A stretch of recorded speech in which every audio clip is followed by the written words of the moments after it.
Hello, my name is Madison, and I'm 34 years old. My biggest dream growing up was to be a journalist, or at least work with magazines. I had a flair for writing, and I became pretty well versed with trends. So it came as no shock when I pursued journalism and media in college. After I graduated, I steadily moved from one firm to another, but none of them were the big tabloids. I didn't mind because I was doing something that I dreamed of doing for years. Eventually, I landed in a pretty big firm, and I felt like I had finally achieved the best that I could. A good few years had passed since graduating college, and at around 28, I met my husband, Scott. Scott came from a pretty wealthy family that had their own business. I'm only mentioning this because his mother, Trisha, always hated and insulted me because she believed I was of a lower status than him, so I shouldn't have married him. Anyway, Scott and I dated for around 3 years before we decided to tie the knot. Like I said, Trisha, Scott's mother, was not happy with me. She always belittled me and made fun of the fact that I worked for a magazine and had a degree in journalism.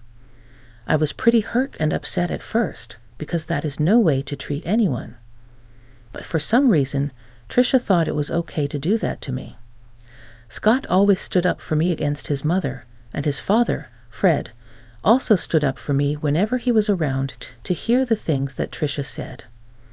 I was grateful for both of them.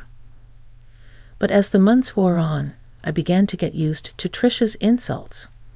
Scott had even proposed we go low contact with her initially, but I didn't agree with that. Scott worked with his father, and if he stopped talking to his mother, that might make things awkward for Fred. Fred was truly an amazing person, and I didn't want him to be put in a position like that. I also didn't want Scott to cut his family off because of me. I learned to be okay with it, mostly because we only ever met Trisha twice a month at most. But that changed when Fred had to go overseas for some business project. Trisha made a big deal about not wanting to be alone, and so Scott and I agreed to let her stay with us until Fred got back. I had a gut feeling that I would regret it, but in my head, family always came first. Of course, it was hell to live with her when she constantly scrutinized and criticized everything I did, along with the insults that I had thrown in my face at all times. But I didn't mind all that as long as she never actually caused any damage to me. That changed, though, during one fateful week. I had a pretty big presentation coming up. We were redesigning a particular section of our magazine, and I was in charge of providing a good redo. That presentation was going to be the one that would decide if I was going to get a promotion. Of course, Trisha didn't know why it was important. I doubt her knowing would have changed her perception of me anyway. Since Trisha was staying with us, she saw just how stressed out I was about it. The night before my big presentation, I was talking to Scott about how anxious I was about my presentation when she overheard us and walked into the living room and decided to give her input. Mom, we're kind of having a private conversation right now," Scott said. "Well, Madison, I just wanted to say that you have nothing to worry about.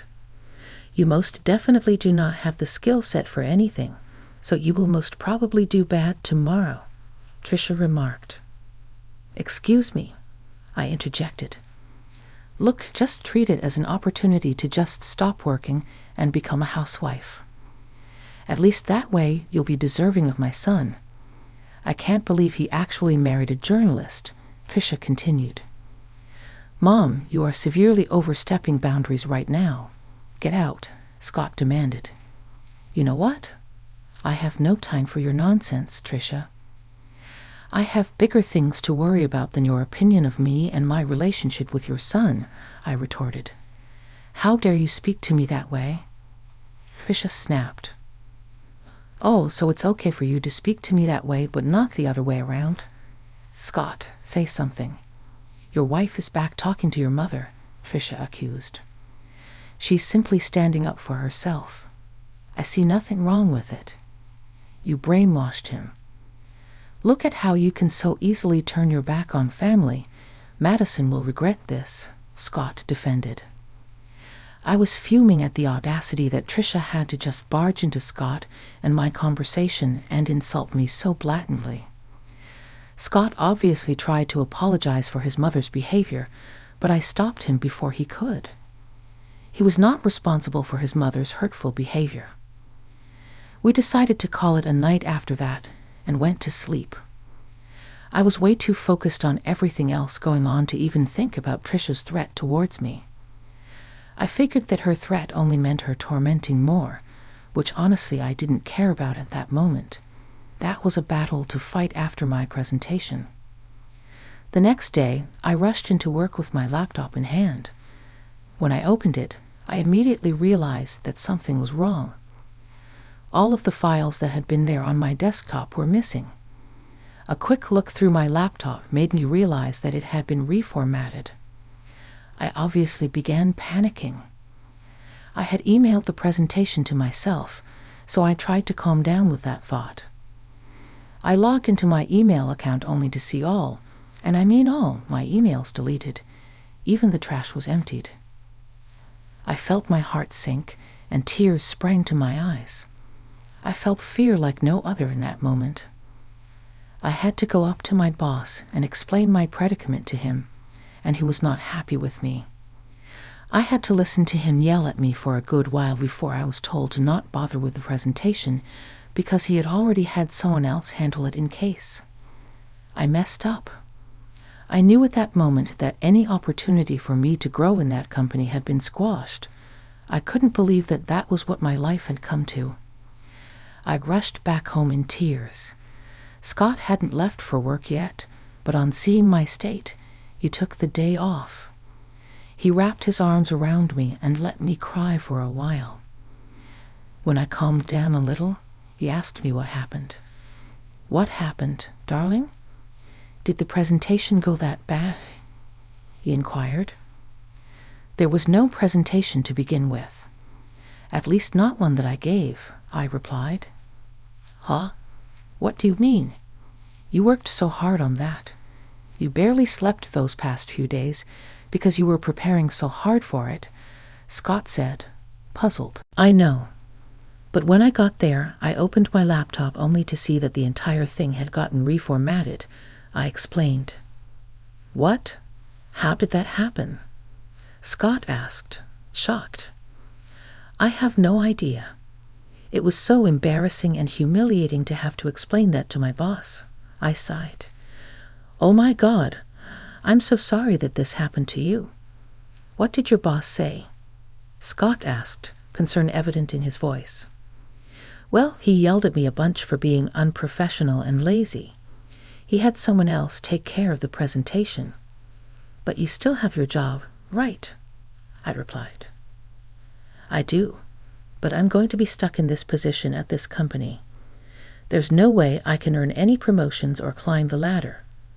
I'm done here," I concluded. "Oh, honey, I'm sure you'll find a better job. I'll be by your side through it all. Don't you worry about a thing. You just keep working here until you feel like it's appropriate to quit," Scott reassured me. "Yeah, I'll give in my 6 weeks notice right now. I can't believe I did all of that, and just when I almost had what I wanted, it slipped right through my fingers," I lamented. I was pretty depressed after that, if I'm being honest.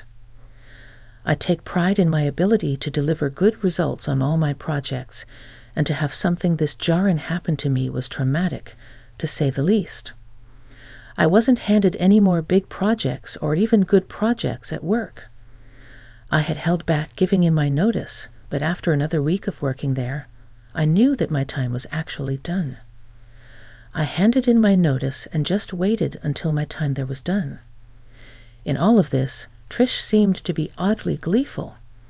She once again happened to walk by our room and saw me crying after I had rushed back home. Scott told her to leave us alone, but she looked happy. She kept making remarks about how she had told me that I would bomb the presentation. At first, I was very resentful of her, and then I began to think about her behavior a little more. Sure, one of the reasons she could have been really happy was that I was finally going to become a housewife after I was done working with the company. or she was happy because she had something to do with my mishap that led to me having my career ruined. I don't know how to explain it exactly. But I had this feeling in my gut that told me that she had something to do with my laptop being reformatted and my files deleted. I wanted to approach Scott about it, but I didn't want to go to him without at least some evidence. I needed to figure out just how I was going to prove that Trish did something. I figured that I could just set her up. But before that, I got myself a hidden camera to set up in the office so I could capture Trish sabotaging me. I ordered myself a camera that looked like a smoke detector and placed it on the ceiling. I connected it to my phone, and I was ready to go with my plan. The next part was somehow only informing Trish about my upcoming presentation. That wasn't very hard to do. All I had to do was pace around in the office and look worried. Scott was still at work, and he had no real way of knowing what was going on. Trish saw me pacing around and walked in to ask me what was going on. "What's going on? Why do you look so anxious?" Trish asked. "Another project. Sha. Look, I need to tell someone about this. And since you asked, I've been given another opportunity to present my stuff, and I could be given a raise," I explained. "Oh, really?" Trish remarked. "Yeah, and I'm really anxious about it because this really is my last time to make things right, and I have to do this properly," I continued. "Why aren't you telling Scott about this? Is it because your job is embarrassing?" Trish sneered. "No, it's because I don't want to get his hopes up. I feel like I disappointed him last time, and I don't want to do it again." "Just keep it between the both of us?" "Yeah," I replied. "I'm not making any promises about that. Although it'll be really fun to watch you crumble again tomorrow." Trish smirked. "Why do you always wish for my downfall?" I asked. "I just think that you're better suited to being a housewife. That's way less embarrassing than whatever you're doing right now," Trish retorted. "You know what? I don't have time for this, nor do I care about what you think about me. Please just leave me alone to practice my presentation before Scott gets back home," I said, dismissing her. Trish left, but not before eyeing my laptop and smirking at me. I felt it in my bones that something was up. I waited a little while longer in the office and only walked away when Scott got back home. Trish kept her mouth shut about my presentation, but she kept smirking at me during dinner. After Scott and I returned to bed, I opened the footage of the office on my phone and kept watch on it in case I saw any movement. Scott and I watched a couple of episodes of a TV series, like we did every night. There wasn't any movement until midnight. I watched as Trish entered the office. I immediately drew Scott's attention to my phone screen. Scott looked confused at first, but he watched as Trish got into my laptop and began messing around until my laptop shut off and restarted. Scott looked at me for an explanation, and I explained to him what I had done. To say he was enraged that Trish would be an understatement. Trish was still in the office because she decided to stick around and snoop through my stuff. Scott got off the bed and stormed into the office. He threw open the door, and Trish paled when she saw him. Scott did try his best to remain calm, so he just asked her what she was doing in the office. "What are you doing in the office, Mom?" Scott asked. "Oh, I wasn't doing anything," Trish lied. "Oh, really? And why is Madison's laptop still open? Are you accusing me of going through her stuff?" Scott countered. "I think you did way more than that, Mom. First of all, I only walked in here because I thought that room needed cleaning. And secondly, you know your wife is stupid. She probably just forgot to shut her laptop," Trish replied. "You fought to clean the office at 12 a.m. Also, don't you dare talk about Madison that way. You don't talk to me that way. You may be a grown man, but I'm still your mother," Scott retorted. "Yeah, my mother who loves to hurt and sabotage my wife. "What are you talking about?" Scott fired back. "We caught you on camera resetting Madison's laptop." "You were spying on me," I interjected.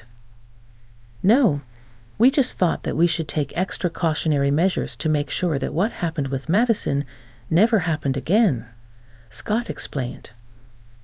"That's disgusting. How dare you film me without my consent?" Trish yelled. "I didn't put up any cameras in your room. I put it in my office, and you entered it without my consent.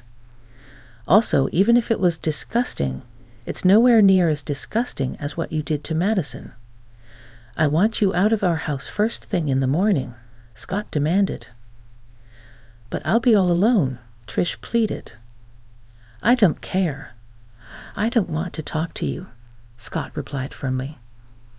The next morning, Trish tried to stall around by helping make breakfast and clean the dishes. But Scott was not having any of it. As soon as she was done washing the dishes, Scott came downstairs with her 2 bags. He told her that he had packed her things for her and ordered her an Uber. Trish tried to beg him to stay and even began crying, which was a very weird experience considering she was usually the one who made others cry. Scott left her standing there and went to our room. Trish turned to me and began yelling at me for setting her up. I told her that if there was anyone that should be yelling, it was me. She's lucky that I haven't released the footage to all her friends and family. But if she overstepped, I would make sure that everyone saw it. If there was one thing that all her friends and family were big on, it was being kind. If they found out what she had done to me, she would lose them all. There was no way that she would risk that, so she immediately shut up. After Trish left, I felt a lot lighter. I was still upset about my work situation, but I knew that I could bounce back and do better than I did before. Scott was the biggest help in my entire journey to where I finally reached. Once my notice period was over, I took some time off to not only rest, but also calibrate which direction I wanted to head in. The next few months were spent taking a bunch of courses on other niches in my field. I knew that if I focused on a particular niche, and if I landed the right job, I could earn a lot more. I didn't want to expose Trish, but after years of her belittling me, I knew that she had to face some consequences. I wanted to rub it in her face, just what I was capable of doing. I wanted to reach the heights that even she never got to see, and that's exactly what I did.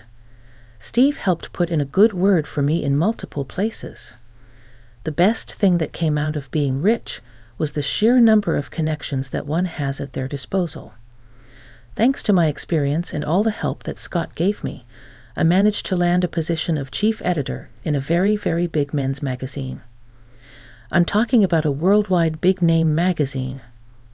The work was hard, but it was all worth it.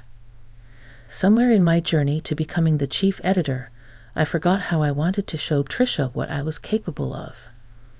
In fact, in those months, we hadn't had any contact with her. I knew that Scott still spoke with his father because, well, they worked together. But Scott hadn't heard much from or about his mother. His father, Fred, told him that she was upset at us about something but refused to tell him what. At least Trisha took my warning seriously. But I had to meet her eventually, and it just so happened that my company was throwing a huge party for which a lot of big names were invited, including Trisha and Fred. Scott and I dressed to the nines because for the first time, we were both people who were big names. When we got to the venue, we were immediately spotted by Trisha and Fred. They waved us over, and we greeted them. Trisha looked me up and down before smirking. "Wow, look at you, trying to fit in," Trisha remarked. "Don't listen to a word she says, Madison. You look lovely, like you always do." "Thanks a lot, Fred." "So how have you been, Madison?" "Yeah, how's unemployment been treating you?" Trisha jabbed. "You're unemployed," Fred chimed in. "Oh yeah, she had a whole blunder with her job, and they let her go. I'd always talked about how she's unfit for our son. Look at her, she can't even hold down a job," Trisha continued. That's enough, Mom. Stop taking her side. It's sad enough that I have to see her everywhere we go. I wouldn't have to do that if you just left her like I told you to, Scott interjected. Okay, that's enough. You either stop talking or I'm leaving, I declared. But Madison, sweetie, let me know if you need a job, okay? It would be a pleasure to work with you, Fred offered. That is such a kind thing of you to offer, Fred. But I'm afraid that I can't take you up on the offer, I declined. Figures. I told you she's lazy and incompetent, Trisha scoffed. Just then my name was called, and people started cheering. I looked towards the small stage, and the CEO was there, waving at me and beckoning me over to the stage. I turned towards Fred and Trisha and excused myself. Fred looked amused, while Trisha looked confused and angry. The CEO was giving his speech, and in it, he commended me for my good work in the company. He praised me for my talents and ability to reinvent and bring forth a new aspect to the magazine. The audience cheered very loudly for me and asked for a speech from me. Of course, I had to thank Scott for always being by my side, and all the people who worked with me, without which the magazine wouldn't exist. I ended my speech by thanking the one person who did not believe in me and constantly put me down because without their constant negativity, I would never have pushed myself to be better.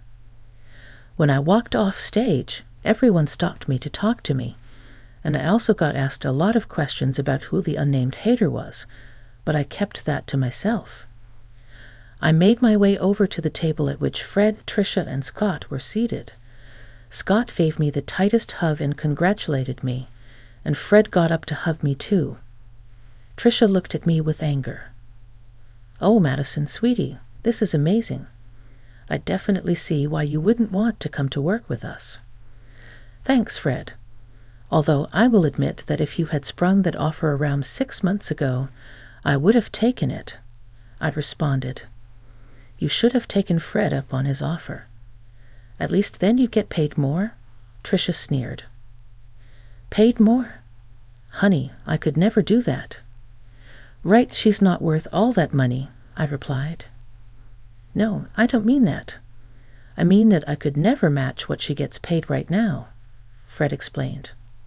What? Oh yeah, she has way more money than either Scott or I could ever see in our lifetime. That can't be possible. You must be wrong, Trisha protested. He's not wrong, Mom. I really did mean it when I thanked you, just so you know. You've been nothing short of a bully to me, and I hope that seeing me be way more successful than anyone in your family stings, I retorted. Oh, look, I have more important people to talk to. You have to excuse Scott and me, Fred. Feel free to. Come up to us whenever. Goodbye, Trisha, I said as Scott and I left a dumbfounded Trisha at the table. I had never felt more alive and satisfied in my life. It truly was an amazing feat that I had accomplished, and I was proud of where I got. I'm also very grateful to Scott for standing by me. Thank you for listening.